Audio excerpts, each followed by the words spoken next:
Olá, turminha, que bom revê-los, né? Estamos aí voltando depois desse recesso, a gente descansou um pouquinho, descansou a nossa cabeça, né? E para a gente começar a nossa aula de matemática, precisamos lembrar o que trabalhamos antes do recesso, né? A gente trabalhou em matemática, a gente abriu o capítulo 3, né? Com o tema comparar e medir, onde a gente viu que o homem, né, mais uma vez, teve a necessidade aí de medir o objeto, né? Há um tempo atrás, o homem ele media tanto um objeto quanto um espaço através de palmos, né, das mãozinhas, e através de passos, né, para medir aí o espaço. Se ele tinha um terreno, né, para ele construir algo nesse terreno, ele calculava todo o tamanho do espaço, né, através dos passos. De passinho em passinho, ele ia contando para ver o quanto aquele espaço tinha de tamanho.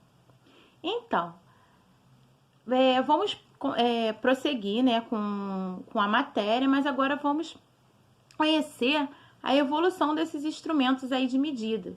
Antes era apenas em passos e palmos, hoje em dia temos aí muitos instrumentos usados para medir as coisas. Então, a gente vai abrir a página aqui na 61 do nosso livro, onde temos lá, ó, medidas padronizadas. Mostramos que medidas feitas com mãos e pés podem mudar dependendo da pessoa que faz a medição. Isso acontece porque não somos todos do mesmo tamanho.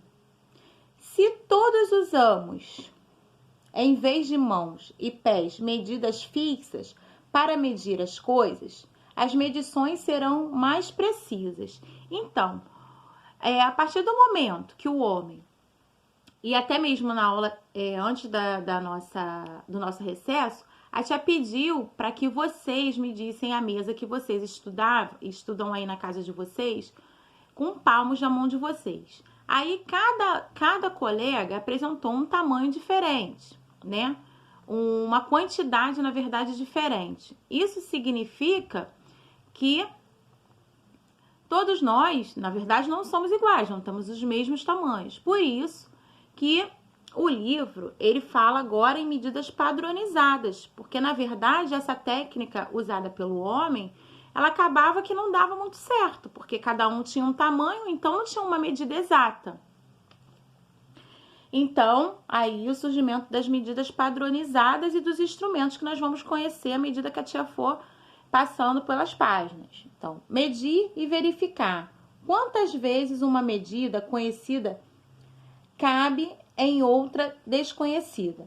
Vamos padronizar as medidas. Aí tem um exercício aqui, ó. Número 1.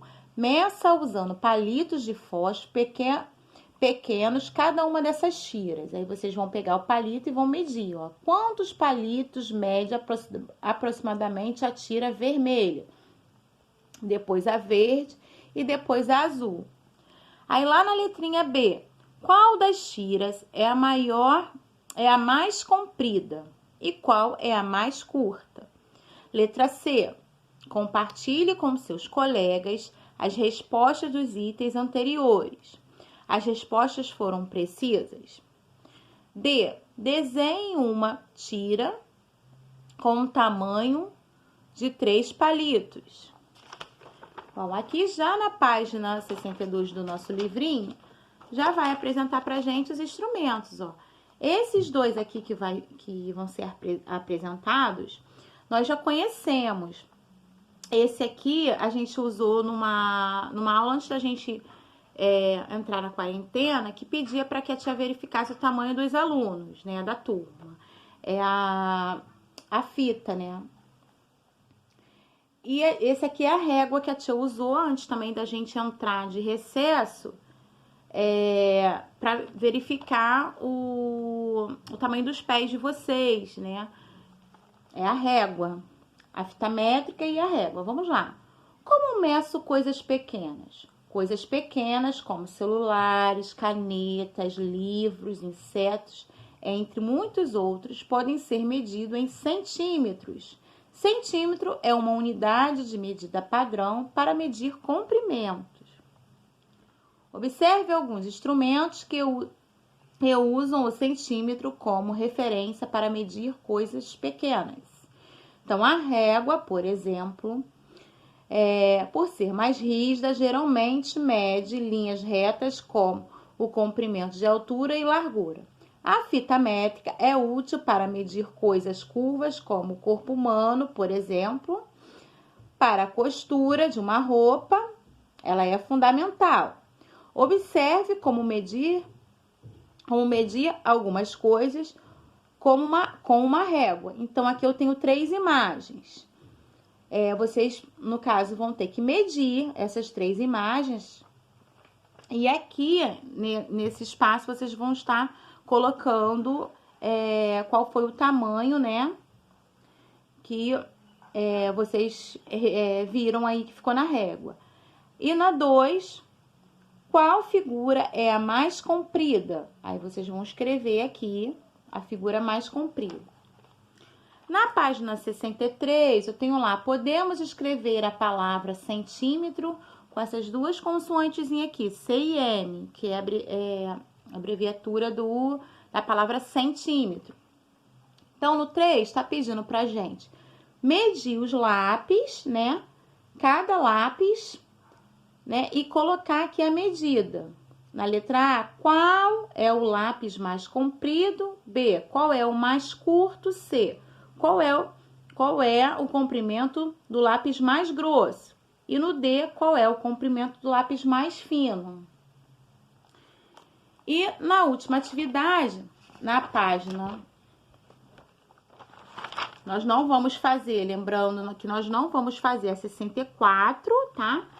E a 65, porque pede pra gente fazer com um colega, né, em dupla, e nós não estamos na escola, fica complicado, e o outro pede pra gente medir também o colega. A última página vai pedir pra gente aqui colocar uma fotinho 3x4. Caso vocês não tenham essa foto em casa, vocês podem estar desenhando o rostinho de vocês nesse espaço. Mas a tia vai explicar como que a atividade está sendo pedida aqui, ó, para que vocês façam. As medidas das imagens. Em alguns documentos que precisamos fazer, temos de tirar pelo menos uma foto. Geralmente, ela é bem pequena. Número 1, você já tirou alguma foto 3x4? Sabe por que essa foto tem esse nome? Converse com seus colegas. 2, colhe no espaço, como a tia pediu, uma fotinho aqui. Se não tiver, vai fazer o desenho. E aqui, além de fotografias para documentos, é comum registrarmos em fotografias momentos importantes da nossa vida. Lembrando que aqui vocês vão ter que medir, ó, em largura, em altura e aqui em largura, tá? Com a reguinha e vai colocar nesse espaço.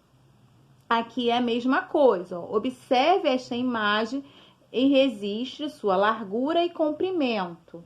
Também vocês vão ter que medir para estar registrando. Para dizer o tamanho de uma foto, usamos a ordem largura, X, altura. E lemos, né, aqui esse X como por, né? Uma foto 3x4 de largura,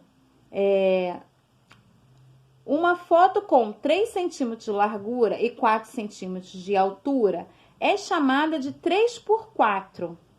Esse xizinho, que a gente vê aqui como xizinho, que a gente fala, é chamado, na verdade, de por, tá? Uma foto com 10 centímetros de largura e 5 centímetros de altura é chamada de 10x5. Sempre lembra que esse xizinho, ele, na verdade, é lido como por, tá? Então, meus amores, a tia explicou, né, as atividades do livro. Qualquer dúvida nós vamos estar tirando na nossa aula, ok? Beijinhos, fiquem com Deus.